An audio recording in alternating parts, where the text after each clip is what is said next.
बरं झालं तू आलास ते. हकलून दे हिला.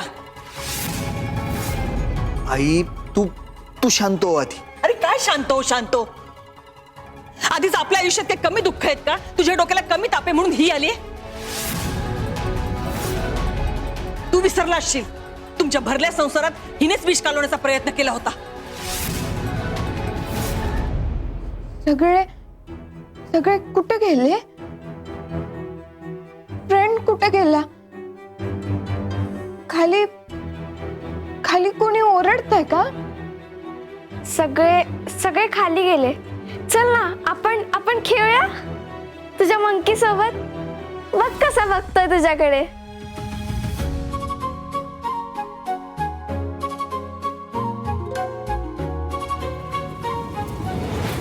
राहू देत, मीच हकलते हिला. आई तू आधी शांत हो बरं. हिच्यामुळे स्वतःला कशाला त्रास करून घेते.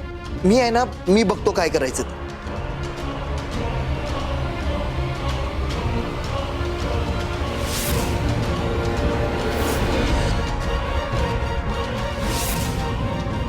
तू शुद्धीवर कधी आलीस? अरे बापरे, आता हिने खरं सांगितलं तर माझी वाट लागेल.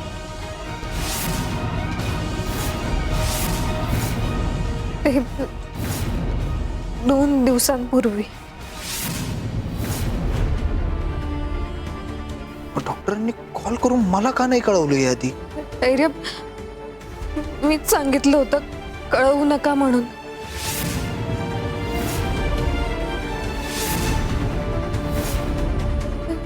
डॉक्टर तर माझं ऐकतच नव्हते, पण मी त्यांच्या हातापाया पडले आणि त्यांना कसं बसं थांबवलं.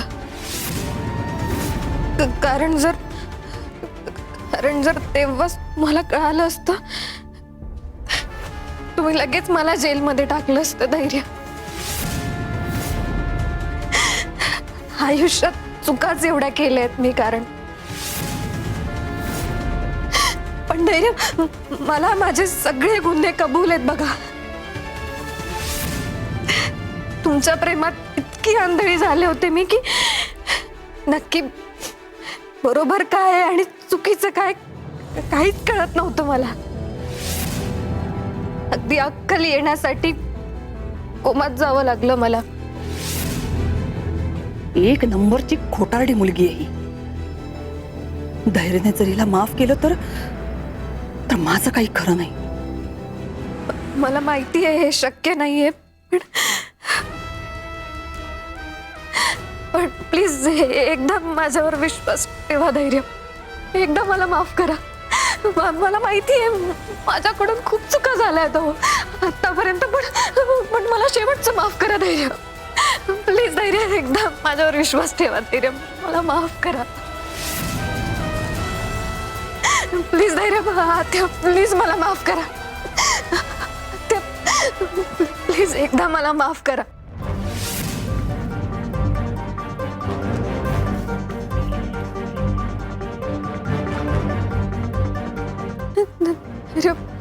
प्लीज धैर्य, एकदा माझ्यावर विश्वास ठेवा. एकदा. धैर्य, तेव्हा जर तुम्हाला सावीने माफ केलं नसतं ना, तर मग तुम्हाला सुद्धा तुमचं आयुष्य पुन्हा एकदा नव्याने सुरू करता आलं नसतं ना. म्हणून मला एकदा संधी द्या. धैर्य, मला माफ करा. मी परत अशी चूक कधीच करणार नाही. हो, मी कधीच चुकणार नाही परत. प्लीज धैर्य.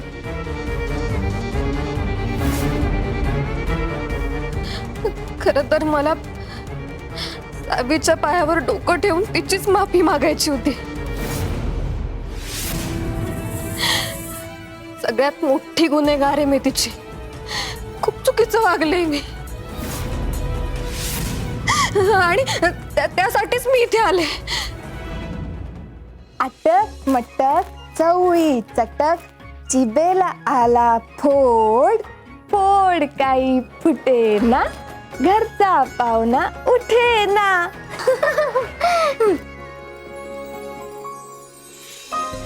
सगळे खाली का गेले माहित नाही. चल ना आपण खेळूया. मला पण खाली जायचंय. सांगितलं ना तुझी नाटकं बंद कर म्हणून तुझ्या या नाटकांचा आमच्यावर काही परिणाम होणार नाहीये. हिच्यावर विश्वास ठेवू नको. एक नंबरची लबाड पोरगी आहे ही. खोटं बोलते. हिला ना धक्के मारून घराबाहेर काढ.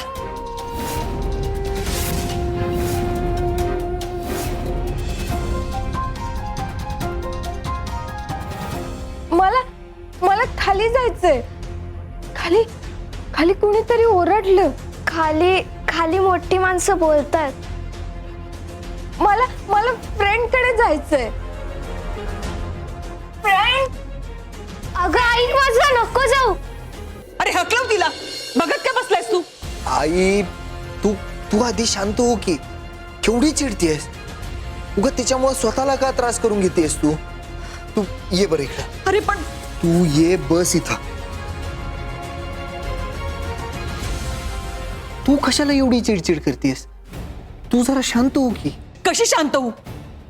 ही मुलगी जोपर्यंत माझ्या डोळ्यासमोर आहे ना, मी नाही शांत बसू शकत.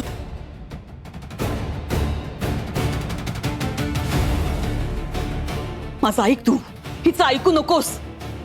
अरे हिने काय काय केलं माहितीये ना. सावीमध्ये आणि तुझ्यामध्ये फूट पाडायचा प्रयत्न केलाय आणि तरी तू तिचं ऐकतोयस. एवढं खोटारडं कसं असू शकतं कोणी?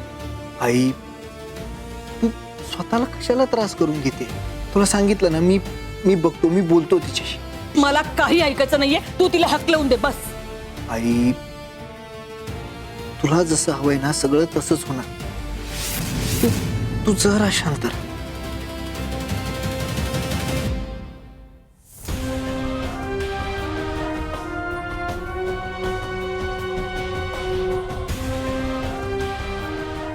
इरा तू आज सावीचा जीव वाचवून माझ्यावर लय मोठे उपकार केलेस. पण याचा अर्थ असा होत नाही की तू आजपर्यंत आमच्यासोबत जे काही वागलीस ते सगळं मी विसरून जाईन. धैर्य, तुम्ही ते सगळं विसरावं अशी अपेक्षा नाहीये माझी. मला माहितीये मला मी मूर्खासारखं वागले आहो. काय बोलते काय वागते काही म्हणजे काहीच कळत नव्हतं मला. तुमच्या प्रेमात अगदी फार वेडे झाले होते बघा मी. तुमच्या पुढे मला काही म्हणजे काहीच दिसत नव्हतं. आणि आता मला खरंच मला कळलंय की मी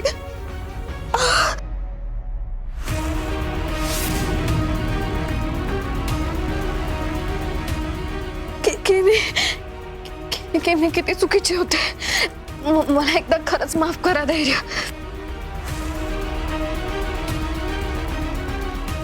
इरा त्या दिवशी तू सावीच्या पप्पांबद्दल सांगत होतीस.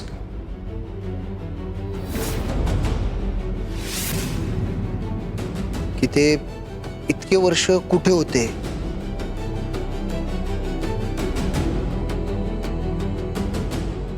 त्यांच्याबद्दल तुला काहीतरी माहिती होतं. ते सगळं काय होतं.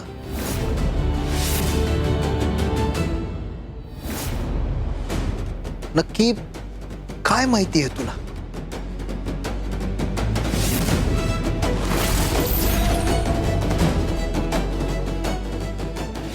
तुझ्या बापाला गायब करण्यातल्या खेळातलं मी तर फक्त एक प्यादं होतं.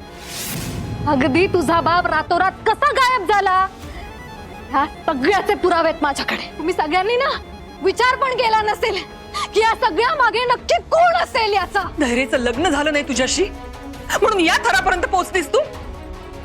ठीक आहे घे माझा जीव घे आणि मला मारून टाक आणि तू खुश राहा. पण या दोघांच्या मध्ये येऊ नकोस. मारून टाक एकदा मला. हे नातं संपवून तू जा निघून इकडे. काय करते. सोड.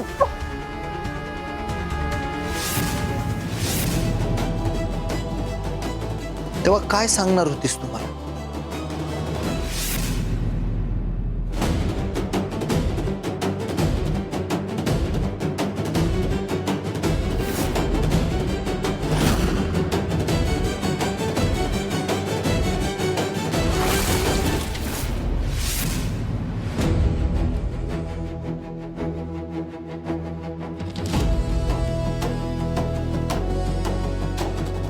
आता जर हिने तोंड उघडलं आणि माझं नाव सांगितलं तर सगळंच संपलं.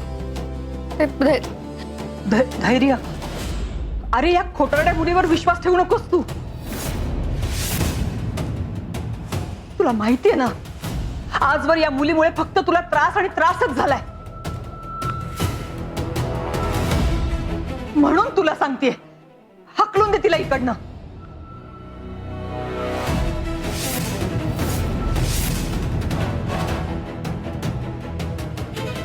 आई,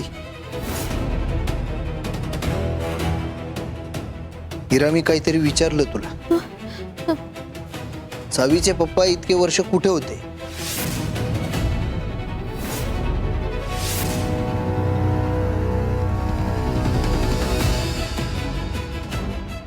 आणि ते तुलाच कसे सापडले?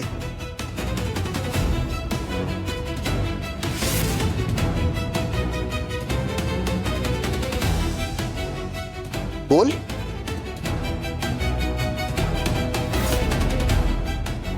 धैर्य, मला माफ करा. सावीच्या पप्पांबद्दल मला काहीच माहित नव्हतं.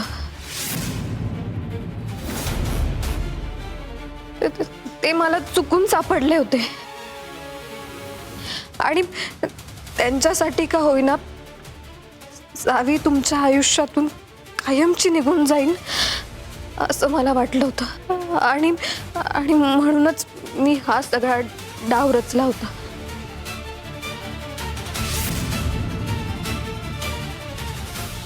धैर्य, मला खरंच माहित नाही सावीचे पप्पा कुठे होते ते. मला फक्त भीती वाटत होती की तुम्ही माझ्यापासून लांब जाऊ नये आणि या घरातून तुम्ही मला कायमचं हाकलून देऊ नये. म्हणून मी तुम्हाला सांगितलं होतं की मला माहिती आहे सगळं.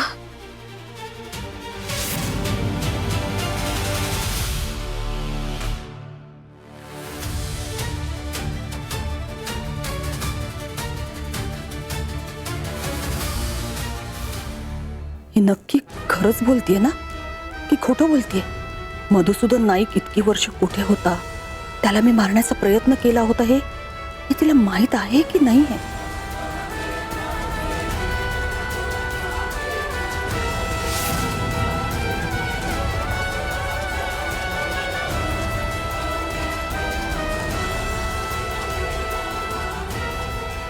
धैर्य, आता तरी तुमचा विश्वास बसला ना माझ्यावर? विश्वास? तुझ्यासारख्या मुलीवर विश्वास? तू विश्वास ठेवण्याच्या लायकीचीच नाहीयेस. काही ऐकू नकोस तिचं. हिरा, धैर्याने जरी तुला हाकललं नाही ना तर मी तुला या घरामध्ये ठेवणार नाहीये. चालतो इकडनं.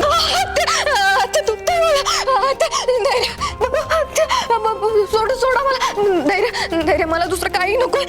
मला फक्त तुमची माफी हवी. एकदा मला माफ करा. धैर्य, एकदा म्हणा की तुम्ही मला माफ केलंय म्हणून.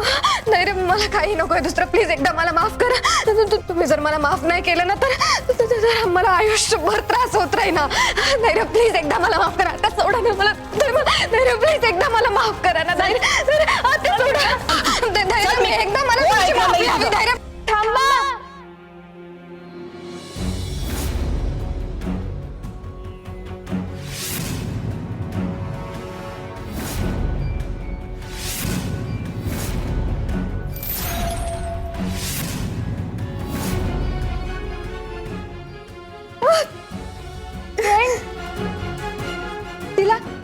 तिला लागलंय. ती रडतीये.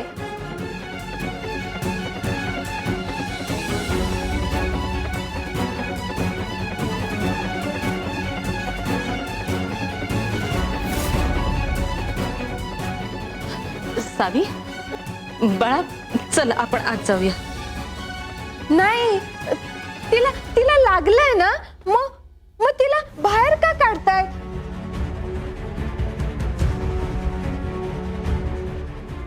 ती रडतीये. तिला दुखतंय.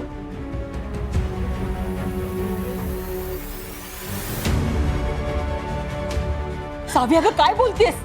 अगं हिच्यामुळे. आई,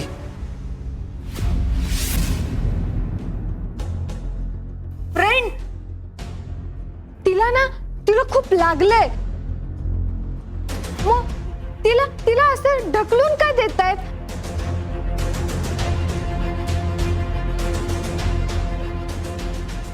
तिला औषध लावायला पाहिजे ना. हा हो,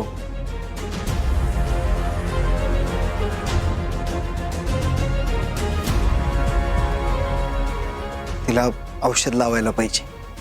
हा तिला बरं वाटलं पाहिजे. आपण तिला औषध लावू.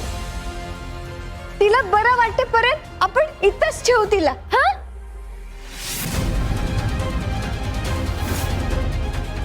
सावी, अगं पण ती मी गुडघाल आहे ना, मग मी औषध लावून तिला. हा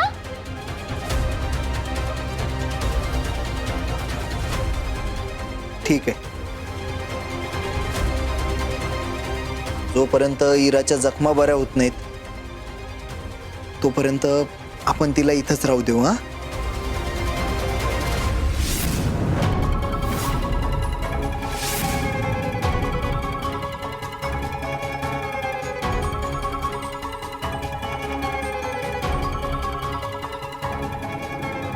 धैर्य, अरे पण धैर्य नाही. धैर्य खरं तर या घरात राहायची माझी लायकीच नाहीये. आणि असं या घरात कोणालाच माझ्यावर विश्वास नाहीये. म्हणून ना या घरातल्या सगळ्यांच्या नजरा मला सतत टोचत राहतील. मी किती मोठी गुन्हेगार आहे याची मला कायम जाणीव करून देत राहतील. आणि मला घुसमटल्यासारखं होईल. मला नाही राहायचंय धैर्य इथे. नाही राहायचंय मला. मग हीच तुझी शिक्षा आहे असं समज. इथं राहून घरातल्यांचा विश्वास परत मिळवून दाखव. वहिनी, हिला हिची रूम दाखवा. हो भाऊजी. सावी, फ्रेंड्स,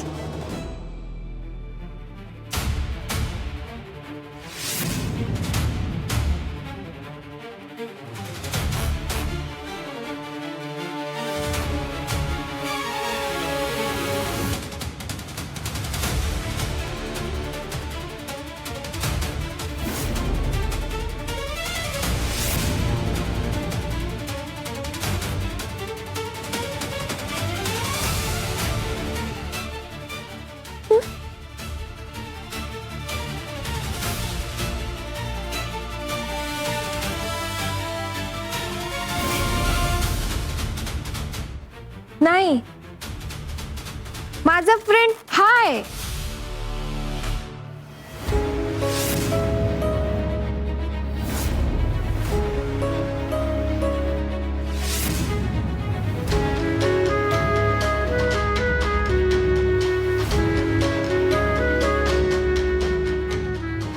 इरा, तू चल आज. इरा, आयुष्यात प्रत्येकाला दुसरी संधी मिळत नाही, पण तुला मिळते. आणि ह्या वेळेस जर तू काही चूक केलीस तर तुला कुणीच वाचवू शकणार नाही.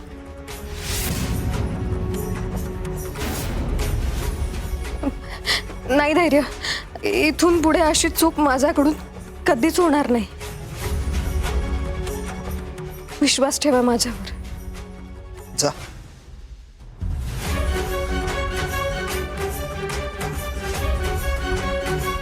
सावी, थँक्यू.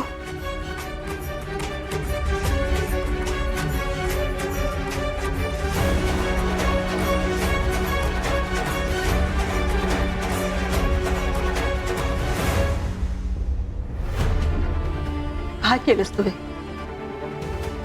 तिला घरात थांबवायची काय गरज होती? सावीचा जीव वाचवलाय तिला. आपण तिच्यासाठी एवढं तर करूच शकतो ना. चल सावी.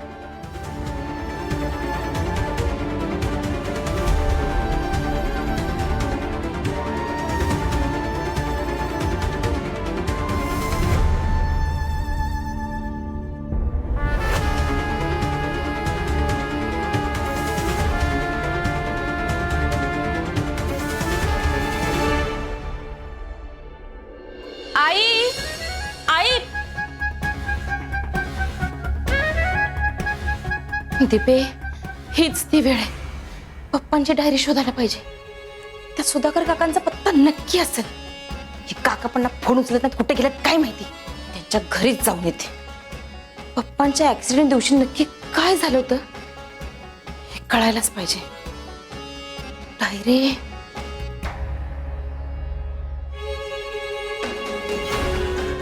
कुठं ठेवली डायरी?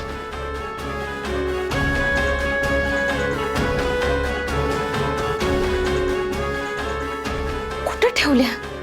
का खजाना का लपवून ठेवायला?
दीपा,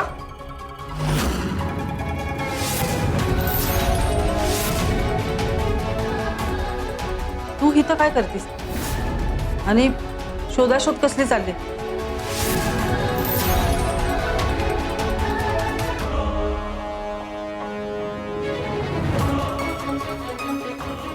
दीपा, काय विचारते मी? ते मी पप्पांची डायरी शोधत होते. ह्यांची डायरी? आणि तुला कशा पाहिजे? कशाला पाहिजे म्हणजे? आयो, वंसांची काळजी वाटते मला. बघितलं ना परवा पप्पांचा फोटो बघून त्यांची काय अवस्था झाली होती. म्हणून मला वाटलं मी जर पप्पांच्या अजून काही वस्तू धैर्य भाऊजींना दिल्या तर वंसांची मेमरी परत यायला मदत होईल. बिचारे धैर्य भाऊजी वंसांची मेमरी परत यावी म्हणून एकटेच धडपडायला लागलेत. म्हणून म्हटलं आपण जरा हातभार लावावा.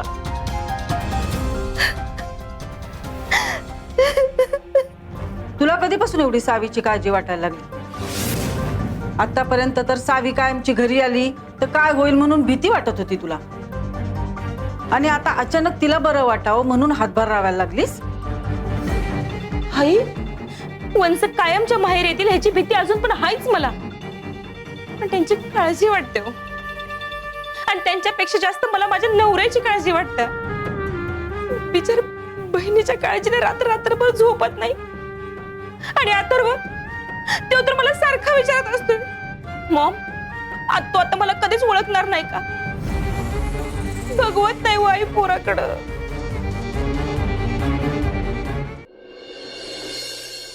मला काळजी वाटते हो त्या दोघांची. आता माझा संसार मार्गी लागावा, ती दोघं जण सुखात राहावे म्हणून मी जर का वंशासाठी काय करत असेल तर काय चुकीचं आहे का सांगा बरं? आणि जर का तुम्हाला काही चुकीचं वाटत असेल, माझ्यावर संशय येत असेल तर मारा मला, मारा मारा मारा. दीपा, उगीच काहीतरी मूर्खासारखं वागू नकोस. तुला ह्यांची डायरी पाहिजे ना? देते.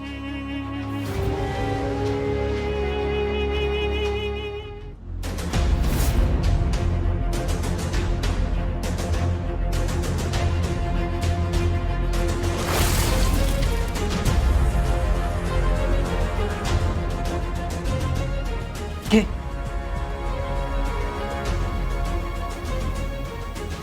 आई, आई थँक्यू. तुम्ही मला समजून घेतलं, माझ्यावर विश्वास ठेवला. फक्त जे काय करशील ते धैर्यानं सांगून कर. माझ्या सावीला काही भी त्रास नाही झाला पाहिजे. हा.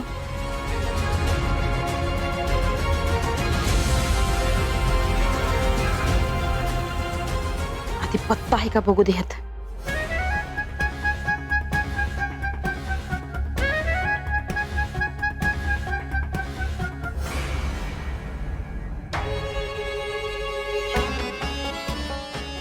हाय हाय, पत्ता आहे, सापडला.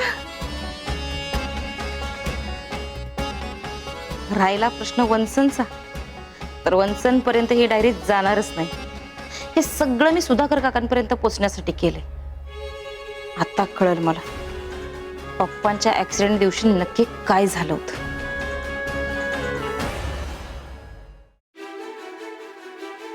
वहिनी, खूप मूर्खासारखं वागले ना मी. खैऱ्यांच्या प्रेमावर फक्त आणि फक्त सावीचा हक्क आहे हे माहीत असताना सुद्धा ते प्रेम मिळवण्यासाठी हट्टच करत राहिले.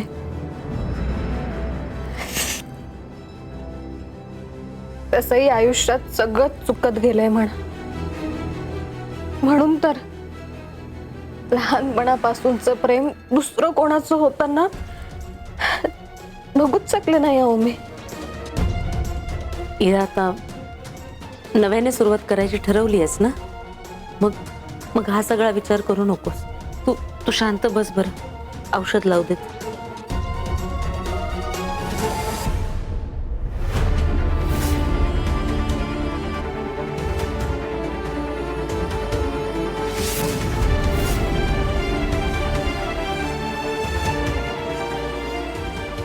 मी करते, बाजूला हो. आई, करते मी. सांगितलं ना एकदा करते म्हणून.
कशासाठी आलीस इथे? बोल.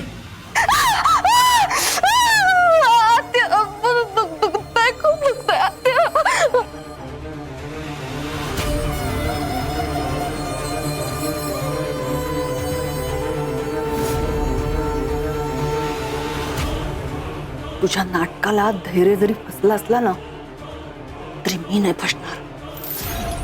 नानांनी तुला इथे कसं पकडलं होतं हे अजून मी विसरले नाहीये, कळलं? त्यामुळे बऱ्या बोलानं सांग, कशाला आलीस इथे? कशाला आलीस? बोल. तू मला सोडून का गेला? मी तुला शोधत बाहेर आली होती आणि मग तिकडे आग लागली. हे बघ मला लागलं पण. सावी, बाळा, सॉरी, खरंच सॉरी. मग तू परत मला सोडून जाणार नाही ना? नाही, कधीच. काय वाटेल ते झालं ना तरी मी कायम तुझ्या सोबत असेल.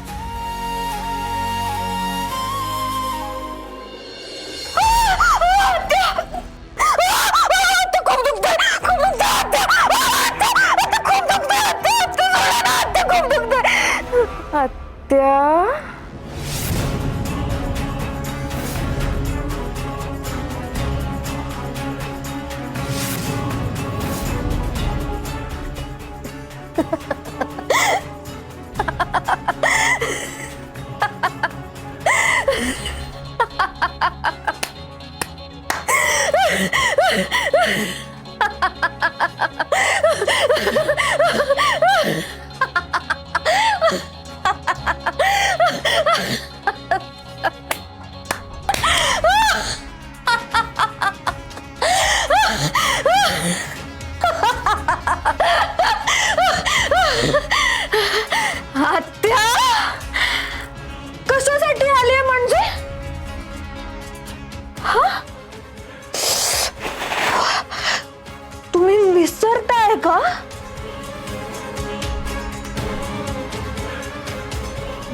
प्रेम आहे माझं.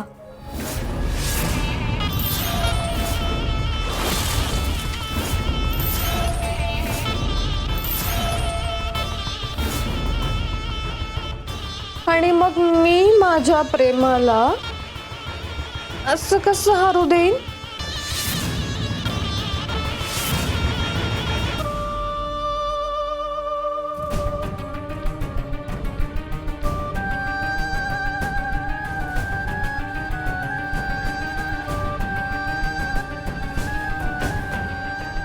मी माझं प्रेम परत मिळवायला आले.